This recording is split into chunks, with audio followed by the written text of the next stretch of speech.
ಓಂ ಶಾಂತಿ. ಇಂದಿನ ದಿನಾಂಕ 18/11/2021.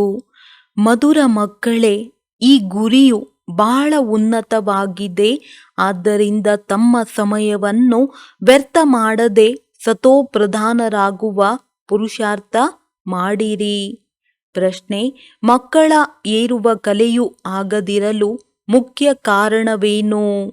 ಉತ್ತರ: ನಡೆಯುತ್ತಾ ನಡೆಯುತ್ತಾ ಸ್ವಲ್ಪ ಅಹಂಕಾರ ಬಂದು ಬಿಡುತ್ತದೆ. ತನ್ನನ್ನು ಬುದ್ಧಿವಂತನೆಂದು ತಿಳಿದುಕೊಳ್ಳುತ್ತಾರೆ. ಮುರುಳಿಯನ್ನು ತಪ್ಪಿಸುತ್ತಾರೆ. ಬ್ರಹ್ಮ ತಂದೆಯ ಉಲ್ಲಂಘನೆ ಮಾಡಿದರೆಂದರೆ ಎಂದೂ ಸಹ ಏರುವ ಕಲೆಯಾಗಲು ಸಾಧ್ಯವಿಲ್ಲ. ಸಾಕಾರ ತಂದೆಯ ಹೃದಯದಿಂದ ಇಳಿದರೆಂದರೆ ನಿರಾಕಾರ ತಂದೆಯ ಹೃದಯದಿಂದಲೂ ಇಳಿಯುವರು. ಗೀತೆ: ಲಕ್ಷ್ಯವನ್ನು ಸಂಪಾದಿಸುವವರು. ಓಂ ಶಾಂತಿ. ಮಕ್ಕಳು ಗೀತೆಯನ್ನು ಕೇಳಿದ್ದೀರಿ.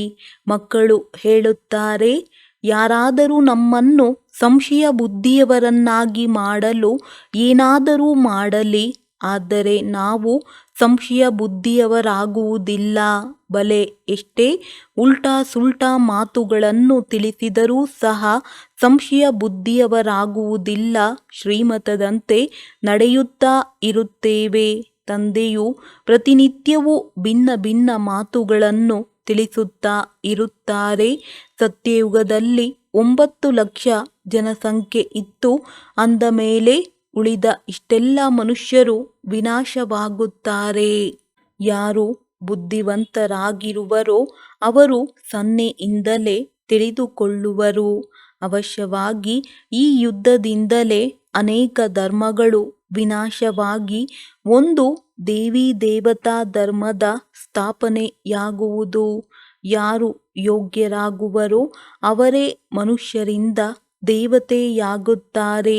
ತಂದೆಯ ವಿನಃ ಮತ್ಯಾರೂ ಮನುಷ್ಯರಿಂದ ದೇವತೆಯನ್ನಾಗಿ ಮಾಡಲು ಸಾಧ್ಯವಿಲ್ಲ.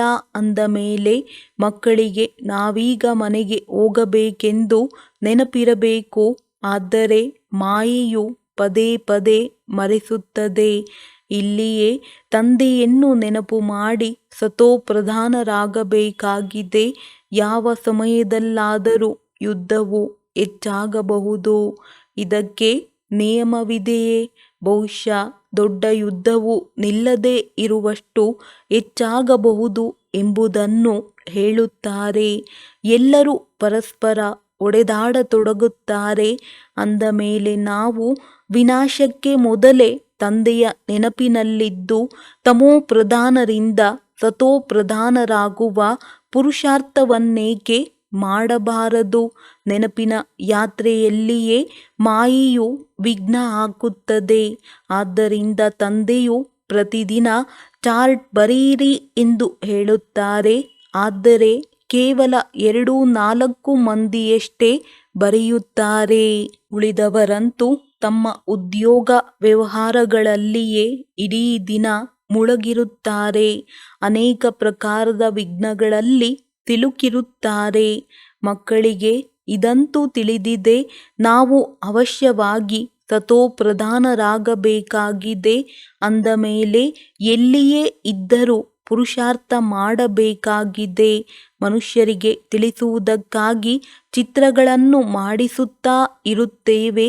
ಏಕೆಂದರೆ ಈ ಸಮಯದಲ್ಲಿ ಮನುಷ್ಯರು 100% ತಮೋಪ್ರಧಾನರಾಗಿದ್ದಾರೆ. ಮೊದಲು ಮುಕ್ತಿಧಾಮದಿಂದ ಬಂದಾಗ ಸತೋಪ್ರಧಾನರಾಗಿರುತ್ತಾರೆ. ನಂತರ ಸತೋ ರಜೋ ತಮೋದಲ್ಲಿ ಬರುತ್ತಾ ಬರುತ್ತಾ ಈ ಸಮಯದಲ್ಲಿ ಎಲ್ಲರೂ ತಮೋಪ್ರಧಾನರಾಗಿ ಬಿಟ್ಟಿದ್ದಾರೆ. ಈಗ ತಂದೆಯನ್ನು ನೆನಪು ಮಾಡಿದರೆ ತಮೋಪ್ರಧಾನದಿಂದ ಸತೋಪ್ರಧಾನರಾಗುವಿರಿ ಎಂದು ಎಲ್ಲರಿಗೆ ತಂದೆಯ ಸಂದೇಶ ಕೊಡಬೇಕಾಗಿದೆ. ವಿನಾಶವು ಸನ್ಮುಖದಲ್ಲಿದೆ. ಸತ್ಯಯುಗದಲ್ಲಿ ಒಂದೇ ಧರ್ಮವಿತ್ತು. ಆಗ ಉಳಿದೆಲ್ಲರೂ ನಿರ್ವಾಣಧಾಮದಲ್ಲಿದ್ದರು. ಮಕ್ಕಳು ಚಿತ್ರಗಳ ಮೇಲೆ ಗಮನ ಕೊಡಬೇಕಾಗಿದೆ. ಚಿತ್ರಗಳು ದೊಡ್ಡ ಗಾತ್ರದಲ್ಲಿದ್ದಾಗ ಸಹಜವಾಗಿ ತಿಳಿದುಕೊಳ್ಳಲು ಸಾಧ್ಯವಾಗುತ್ತದೆ. ಎಲ್ಲರಿಗೆ ತಂದೆಯ ಸಂದೇಶ ಕೊಡಬೇಕಾಗಿದೆ? ಮನ್ಮನಾಭವದ ಅಕ್ಷರವು ಮುಖ್ಯವಾಗಿದೆ ಅಥವಾ ತಂದೆ ಮತ್ತು ಆಸ್ತಿ? ಇದನ್ನು ತಿಳಿಸುವುದರಲ್ಲಿ ಎಷ್ಟೊಂದು ಪರಿಶ್ರಮ ಪಡಬೇಕಾಗುತ್ತದೆ.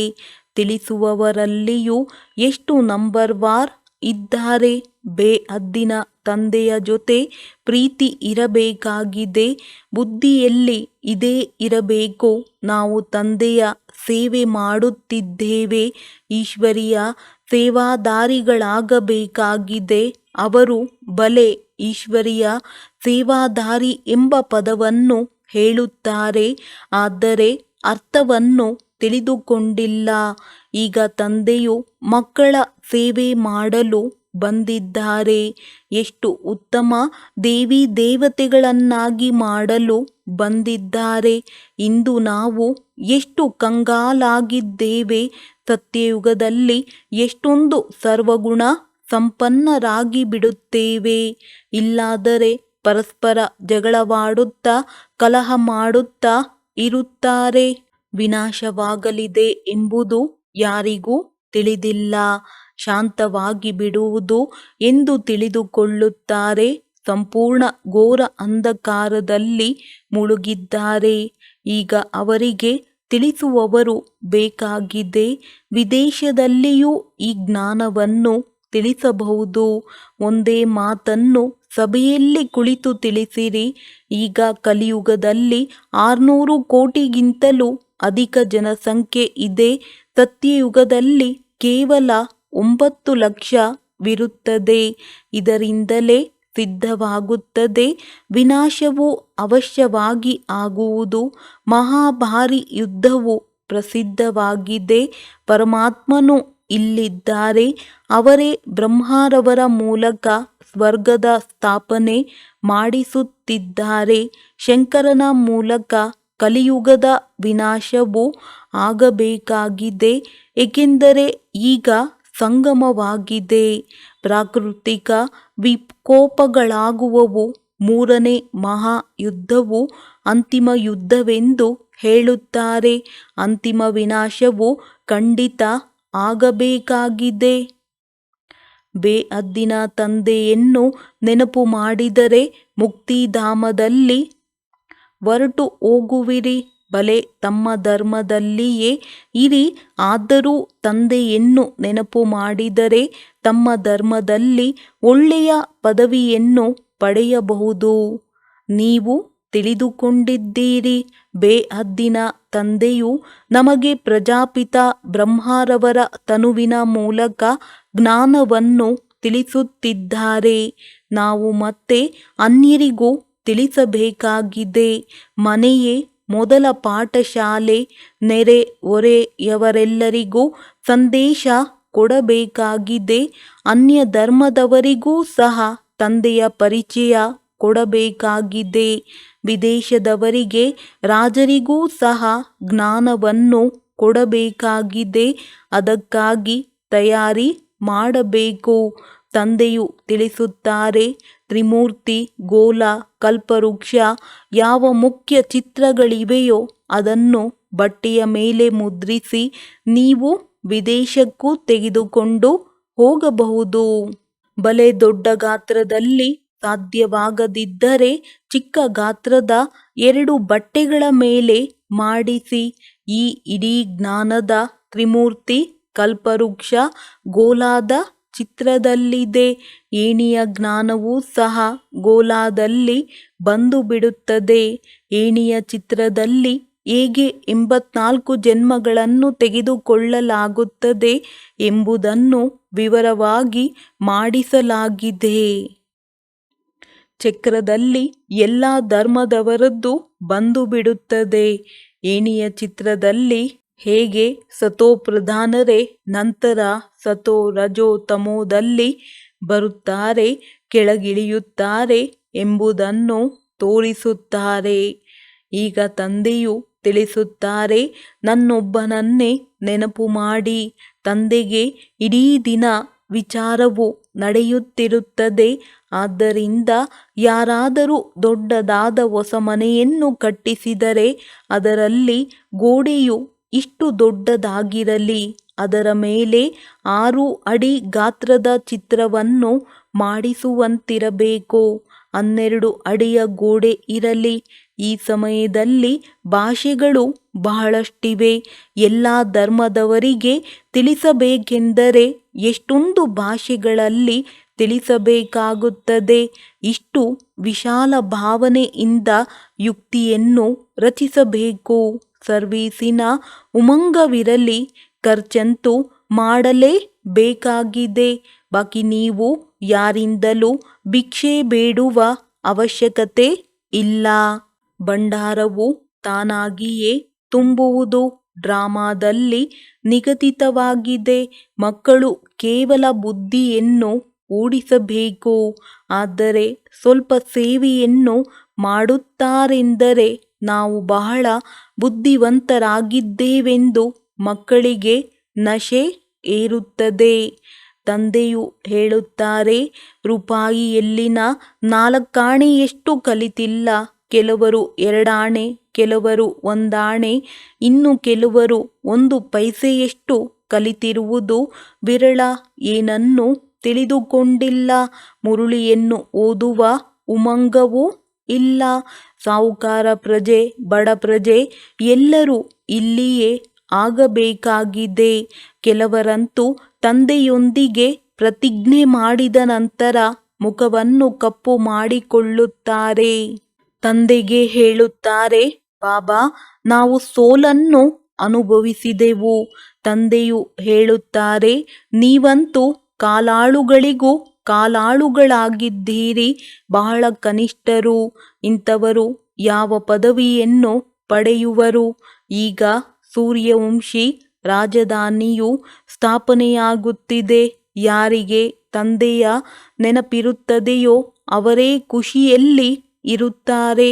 ಕೇವಲ ತಂದೆಯ ಮೂಲಕ ಯಾವ ಆಸ್ತಿಯನ್ನು ಪಡೆಯುತ್ತಿದ್ದೇವೆ ಎಂಬುದು ನೆನಪಿದ್ದರೂ ಸಹ ಬಹಳ ಲಾಭವಿದೆ. ಧಾರಣೆ ಮಾಡಿ ಮತ್ತೆ ಅನ್ಯರನ್ನು ತಮ್ಮ ಸಮಾನ ಮಾಡಬೇಕಾಗಿದೆ. ಆದರೆ ಮಕ್ಕಳು ಸೇವೆಯನ್ನೇ ಮಾಡುವುದಿಲ್ಲ. ಸ್ವಲ್ಪ ಸೇವೆ ಮಾಡಿದರೆ ನಾವು ಉತ್ತೀರ್ಣರಾಗಿ ಬಿಟ್ಟೆವು ಎಂದು ತಿಳಿದುಕೊಳ್ಳುತ್ತಾರೆ. ದೇಹಾಭಿಮಾನದಲ್ಲಿ ಬಂದು ಬಿಡುತ್ತಾರೆ. ಒಂದು ವೇಳೆ ಬ್ರಹ್ಮ ತಂದೆಗೆ ಅಗೌರವ ಮಾಡಿದರೆ ನನಗೆ ಅಗೌರವ ಮಾಡಿದಂತೆ ಎಂದು ಶಿವತಂದೆಯು ಹೇಳುತ್ತಾರೆ. ಬಾಪ್ ದಾದಾ ಇಬ್ಬರು ಒಟ್ಟಿಗೆ ಇದ್ದಾರಲ್ಲವೇ? ನಮಗಂತೂ ಶಿವತಂದೆಯೊಂದಿಗೆ ಸಂಬಂಧವಿದೆ ಎಂದಲ್ಲ. ಆಸ್ತಿಯಂತೂ ಇವರ ಮೂಲಕವೇ ಸಿಗುವುದಲ್ಲವೇ? ಇವರಿಗೆ ಹೃದಯದ ಸಮಾಚಾರವನ್ನು ತಿಳಿಸಬೇಕಾಗಿದೆ. ಸಲಹೆ ತೆಗೆದುಕೊಳ್ಳಬೇಕಾಗಿದೆ. ನಾನು ಸಾಕಾರ ತಂದೆಯ ಮೂಲಕ ಸಲಹೆ ಕೊಡುತ್ತೇನೆ ಎಂದು ಶಿವತಂದೆಯು ಹೇಳುತ್ತಾರೆ. ಬ್ರಹ್ಮನಿಲ್ಲದೆ ಶಿವತಂದೆಯಿಂದ ಆಸ್ತಿಯನ್ನು ಹೇಗೆ ತೆಗೆದುಕೊಳ್ಳುವಿರಿ? ಇವರಿಲ್ಲದೆ ಏನೂ ನಡೆಯುವುದಿಲ್ಲ. ಆದ್ದರಿಂದ ಮಕ್ಕಳು ಬಹಳ ಬಹಳ ಎಚ್ಚರಿಕೆಯಿಂದಿರಬೇಕಾಗಿದೆ. ಉಲ್ಟಾ ಅಹಂಕಾರದಲ್ಲಿ ಬಂದು ತಮ್ಮ ನಷ್ಟ ಮಾಡಿಕೊಳ್ಳುತ್ತಾರೆ. ಸಾಕಾರ ತಂದೆಯ ಹೃದಯದಿಂದ ಇಳಿದರೆ ನಿರಾಕಾರ ತಂದೆಯ ಹೃದಯದಿಂದಲೂ ಇಳಿಯುತ್ತಾರೆ. ಇಂಥವರು ಅನೇಕರಿದ್ದಾರೆ ಎಂದು ಮುರುಳಿಯನ್ನು ಕೇಳುವುದಿಲ್ಲ. ಪತ್ರವನ್ನು ಬರೆಯುವುದಿಲ್ಲ ಅಂದ ಮೇಲೆ ತಂದೆಯು ಏನು ತಿಳಿದುಕೊಳ್ಳುವರು? ಗುರಿಯು ಬಹಳ ಉನ್ನತವಾಗಿದೆ. ಆದ್ದರಿಂದ ಮಕ್ಕಳು ಸಮಯವನ್ನು ವ್ಯರ್ಥ ಮಾಡಬಾರದು. ಯಾರು ತಮ್ಮನ್ನು ಮಹಾರಥಿ ಎಂದು ತಿಳಿದುಕೊಳ್ಳುವರೋ ಅವರು ಶ್ರೇಷ್ಠ ಕಾರ್ಯದಲ್ಲಿ ಸಹಯೋಗ ನೀಡಬೇಕು. ಆಗ ತಂದೆಯು ಖುಷಿಯಾಗಿ ಅವಕಾಶ ನೀಡಲಿ. ಇವರಿಂದ ಅನೇಕರ ಕಲ್ಯಾಣವಾಗುವುದು ಎಂದು. ಪ್ರದರ್ಶನಿಯಲ್ಲಿ ಅನೇಕರು ಬರುತ್ತಾರೆ. ಪ್ರಜೆಗಳಂತೂ ಆಗುತ್ತಾರೆ. ತಂದೆಗೆ ಸೇವಾದಾರಿ ಮಕ್ಕಳ ಕಡೆ ದೃಷ್ಟಿ ಇರುತ್ತದೆ. ಈ ಇಂದ್ರ ಸಭೆಯಲ್ಲಿ ಸೂರ್ಯವಂಶಿ ರಾಜ ರಾಣಿಯಾಗುವವರು ಬರಬೇಕು. ಯಾರು ಸೇವೆ ಮಾಡುವುದಿಲ್ಲವೋ ಅವರು ಯೋಗ್ಯರಲ್ಲ.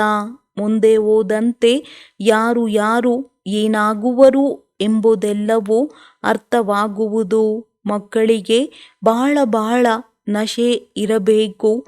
ನಾವು ನಾಳೆ ಸ್ವರ್ಗದಲ್ಲಿ ರಾಜಕುಮಾರರಾಗುತ್ತೇವೆ. ಇಲ್ಲಿ ನೀವು ರಾಜಯೋಗವನ್ನು ಕಲಿಯಲು ಬಂದಿದ್ದೀರಿ. ಚೆನ್ನಾಗಿ ಓದದಿದ್ದರೆ ಕಡಿಮೆ ಪದವಿಯನ್ನು ಪಡೆಯುತ್ತೀರಿ. ತಂದೆಯ ಬಳಿ ಸರ್ವೀಸಿನ ಸಮಾಚಾರವು ಬರಬೇಕಾಗಿದೆ. ಬಾಬಾ, ಇಂದು ನಾನು ಈ ಸೇವೆ ಮಾಡಿದೆನು ಎಂದು ಪತ್ರವನ್ನೇ ಬರೆಯದಿದ್ದರೆ ತಂದೆಯು ಏನು ತಿಳಿದುಕೊಳ್ಳುವರು? ಸತ್ತು ಹೋದರು ಅರ್ಥಾತ್ ಜ್ಞಾನವನ್ನು ಬಿಟ್ಟು ಹೋದರು ಎಂದು ತಿಳಿದುಕೊಳ್ಳುವರು. ಯಾರು ಸೇವೆಯಲ್ಲಿ ಇರುತ್ತಾರೆ, ತಂದೆಯ ಪರಿಚಯವನ್ನು ನೀಡುತ್ತಾ ಇರುತ್ತಾರೆಯೋ ಅಂತಹ ಮಕ್ಕಳೇ ತಂದೆಗೂ ನೆನಪಿರುತ್ತಾರೆ.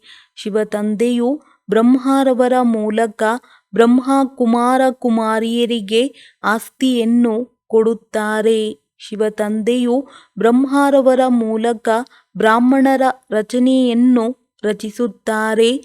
ಈಗ ಮತ್ತೆಲ್ಲ ಧರ್ಮಗಳಿವೆ, ಬಾಕಿ ದೇವಿ ದೇವತಾ ಧರ್ಮ ಯಾವುದು ತಳಹದಿಯಾಗಿದೆಯೋ ಅದೇ ಮರೆಯಾಗಿದೆ. ಇದೆಲ್ಲ ಆಟವು ಮಾಡಲ್ಪಟ್ಟಿದೆ. ಏಣಿಯ ಚಿತ್ರದಲ್ಲಿ ಎಲ್ಲ ಧರ್ಮಗಳಿಲ್ಲ, ಗೋಲಾದಲ್ಲಿ ಸ್ಪಷ್ಟವಾಗಿದೆ. ಆದ್ದರಿಂದ ಗೋಲಾದ ಚಿತ್ರದಲ್ಲಿ ತಿಳಿಸಬೇಕಾಗಿದೆ. ಇದನ್ನು ತಿಳಿಸಬೇಕು. ಸತ್ಯಯುಗದಲ್ಲಿ ದೇವಿ ದೇವತೆಗಳು ಡಬಲ್ ಕಿರೀಟಧಾರಿಗಳಾಗಿದ್ದರು. ಈ ಸಮಯದಲ್ಲಿ ಪವಿತ್ರತೆಯ ಕಿರೀಟವು ಯಾರಿಗೂ ಇಲ್ಲ. ಪ್ರಕಾಶತೆಯ ಕಿರೀಟವನ್ನು ಕೊಡೋಣವೆಂದರೆ ಅದಕ್ಕೆ ಯಾರೊಬ್ಬರೂ ಯೋಗ್ಯರಿಲ್ಲ. ತನಗೂ ಬ್ರಹ್ಮ ಕೊಟ್ಟುಕೊಳ್ಳುವಂತಿಲ್ಲ. ನಾನು ಸಹ ಅದಕ್ಕಾಗಿಯೇ ಪುರುಷಾರ್ಥ ಮಾಡುತ್ತಿದ್ದೇನೆ. ಶರೀರವಂತೂ ಇಲ್ಲಿ ಪವಿತ್ರವಾಗಿಲ್ಲ.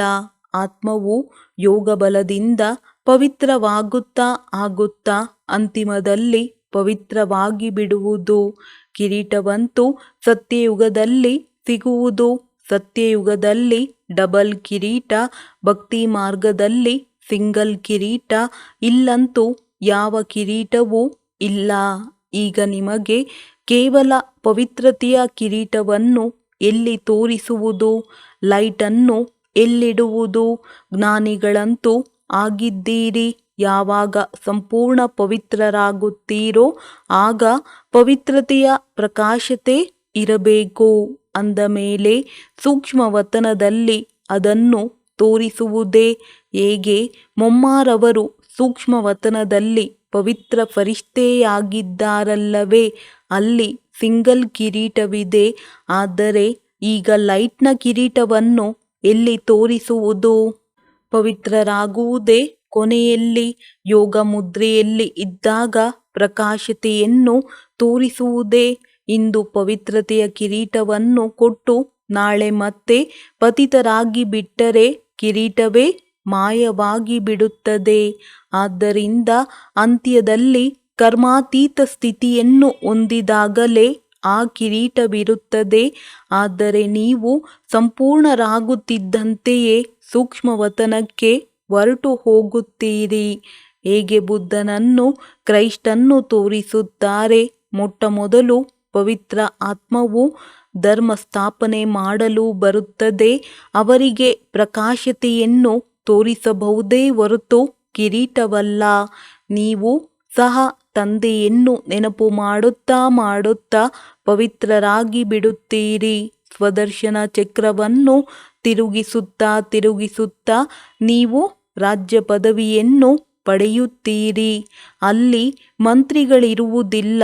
ಇಲ್ಲಾದರೆ ಅನೇಕರಿಂದ ಸಲಹೆಯನ್ನು ತೆಗೆದುಕೊಳ್ಳಬೇಕಾಗುತ್ತದೆ. ಅಲ್ಲಿ ಎಲ್ಲರೂ ಸತೋಪ್ರಧಾನರಾಗಿರುತ್ತಾರೆ. ಇವೆಲ್ಲವೂ ತಿಳಿದುಕೊಳ್ಳುವ ಮಾತುಗಳಾಗಿವೆ. ಒಳ್ಳೆಯದು. ಮಧುರಾತಿ ಮಧುರ ಅಗಲಿ ಹೋಗಿ ಮರಳಿ ಸಿಕ್ಕಿರುವ ಮಕ್ಕಳ ಪ್ರತಿ ಮಾತಾಪಿತಾ ಬಾಪ್ದಾದರವರ ನೆನಪು, ಪ್ರೀತಿ ಹಾಗೂ ಸುಪ್ರಭಾತ.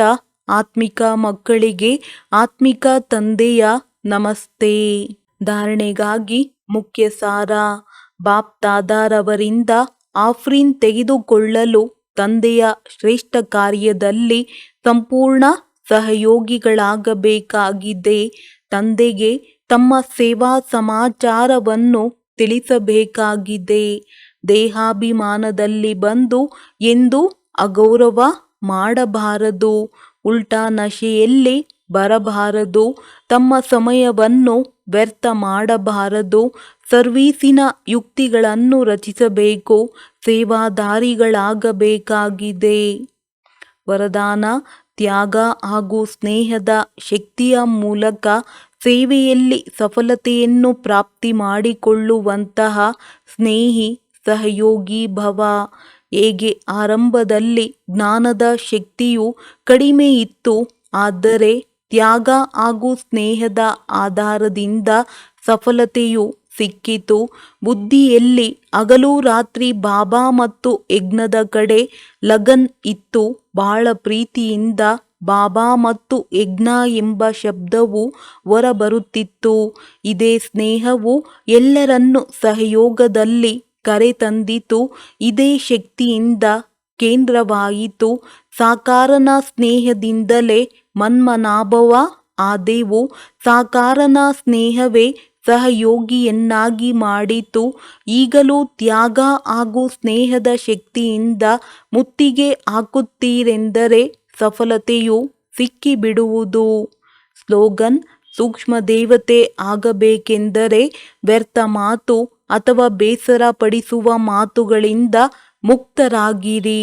ಒಳ್ಳೆಯದು. ಓಂ ಶಾಂತಿ.